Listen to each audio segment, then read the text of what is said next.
পৌষের শেষে শীতের দাপট বাড়ছে। কোথাও কোথাও মৃদু শৈত্যপ্রবাহ দেখা যাচ্ছে। তীব্র শীতে সবচেয়ে দুর্ভোগী দিনমজুর ও শ্রমজীবীরা। বিস্তারিত জানাতে মেহেরপুর থেকে যুক্ত হয়েছেন সহকর্মী মুজাহিদ আল মুন্না এবং পঞ্চগড় থেকে যুক্ত হয়েছেন সহকর্মী লুৎফর রহমান। শুরুতেই যাব মেহেরপুরে। মুন্না, জানাবেন যে শীতের তীব্রতা কতটা অনুভূত হচ্ছে, আজকে মেহেরপুরের তাপমাত্রা কত এবং নিম্ন আয়ের মানুষের কি পরিস্থিতি?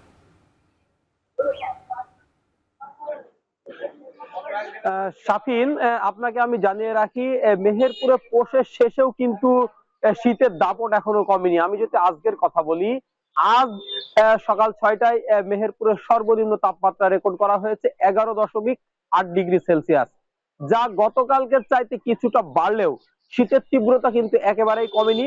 আমি এই যে দাঁড়িয়ে আছি, প্রচন্ড শীত কিন্তু অনুভূত হচ্ছে। এর পাশাপাশি উত্তরের হিমেল হাওয়া কিন্তু জনজীবনকে একেবারে অতিষ্ঠ করে তুলেছে। এর ফলে সবচাইতে বেশি বিপাকে পড়েছে সাধারণ খেটে খাওয়া মানুষ, বিশেষ করে যারা দিনমজুর, নিম্ন আয়ের মানুষ, যারা ইজি বাইক চালক, রিক্সা চালক বা ভ্যান চালক, এরা কিন্তু এক ধরনের বিপাকের মধ্যে পড়ে গেছে। তার কারণ প্রথমত অতিরিক্ত শীতের কারণে শীত নিবারণের মতো তাদের কাছে ভালো কোনো পোশাক নাই। আবার অতিরিক্ত শীতের কারণে এরা কিন্তু ঠিক মতো কাজ করতে পারছে না। আমি যদি আপনাকে আজকের কথা বলি, আমি সকাল 6:30টার সময় এখানে এসেছি। এখানে কিন্তু অনেক উপজেলার বিভিন্ন গ্রাম থেকে দিনমজুররা কিন্তু এখানে আসে। এখানে অনেক মানুষ কিন্তু দেখি, কিন্তু আজকে সেভাবে কিন্তু মানুষের যে আনাগোনা সেটা কিন্তু আমরা দেখছি না। তাই অনেকে এখনো পর্যন্ত কিন্তু কাজ পায়নি, যার কারণে তারা কিন্তু এক ধরনের দুর্ভোগের মধ্যে পড়ে যাচ্ছে। আবার আমি যদি আরেকটু আপনাকে জানিয়ে রাখি, দ্রব্যমূল্যের দাম কিন্তু বাড়ছে, সেই সাথে তাদের ইনকামের পরিধি কিন্তু কমে যাচ্ছে, শীতের কারণে কাজ করতে পারছে না। এতে করে তাদের বিপদ কিন্তু আরো বাড়ছে। আবার বছরের প্রথম দিকে অনেকের সন্তানদের স্কুলে পাঠাতে হচ্ছে, অনেকের বই খাতা কিনতে হচ্ছে বা স্কুল ড্রেস বানাতে হচ্ছে।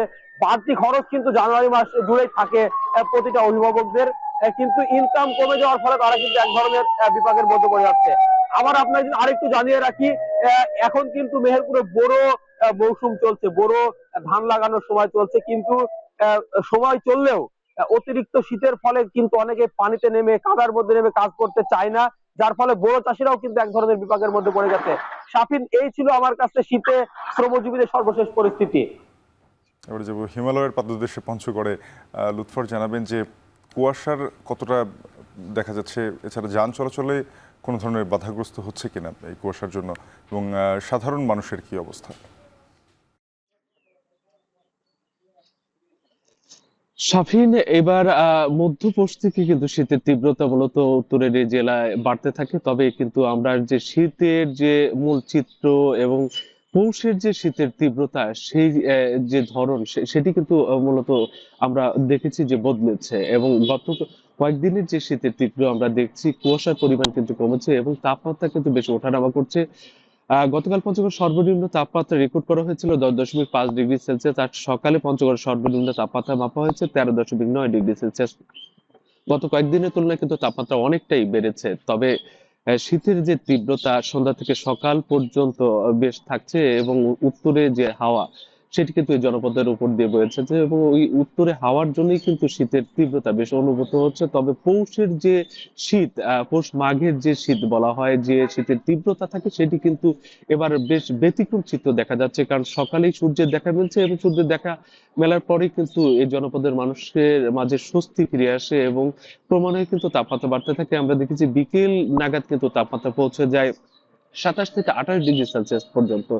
এই কারণে কিন্তু শীতের যে তীব্রতা এবং সন্ধ্যা এবং দিনের যে তাপমাত্রার যে ব্যবধান, সেটি কিন্তু বেশ বেড়েছে।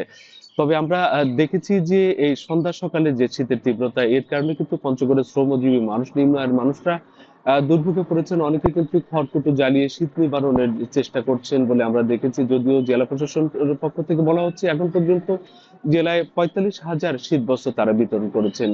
এর পাশাপাশি জানিয়ে রাখি, এই শীতেরই পঞ্চগড়ে তেমন কোনো ভারী শিল্প প্রতিষ্ঠান না থাকায় পঞ্চগড়ের বিরাট অংশের শ্রমজীবী মানুষরা দুর্ভোগে পারেন। তারা এই সময়টাতে কিন্তু খুব একটা কাজ পান না। আমরা দেখেছি পঞ্চগড়ের যে জায়গাটিতে শ্রমজীবী মানুষরা সকালে কাজের জন্য অপেক্ষা করেন, সেখানে কিন্তু তারা কাজ না পেয়ে অনেকে কিন্তু বাড়ি ফিরে যাচ্ছেন।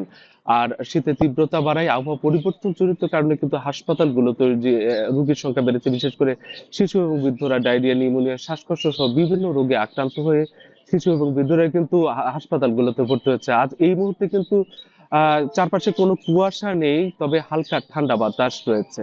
তো শাফিন, এই ছিল আমার কাছে পঞ্চগড় থেকে শীতের সার্বিক চিত্র। সহকর্মী লুৎফর রহমান পঞ্চগড় থেকে, এর আগে মুজাহিদ আল মুন্না মেহেরপুর থেকে জানাচ্ছিলেন শীতের তীব্রতা নিয়ে।